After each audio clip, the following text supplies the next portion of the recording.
Here I have XIAOMI 12S Ultra, and today I'm going to show you how to add fingerprint on this device. So to do this, firstly you have to open Settings. Then you have to go to the Passwords and Security. Select Fingerprint Unlock. Then select your backup screen lock method. It could be pattern, PIN or password. So let's pick PIN.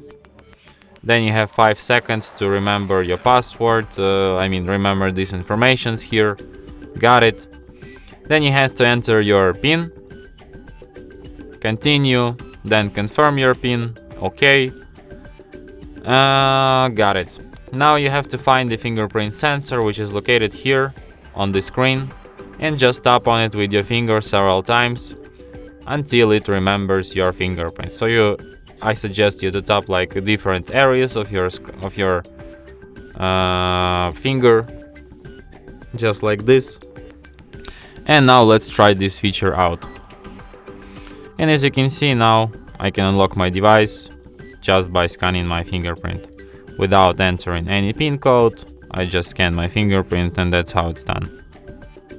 I don't even have to press power key. You can just like scan your fingerprint and device will be instantly unlocked. So easily. And that's it. Thanks for watching. If you find this tutorial useful, don't forget to hit that like button and subscribe to our channel.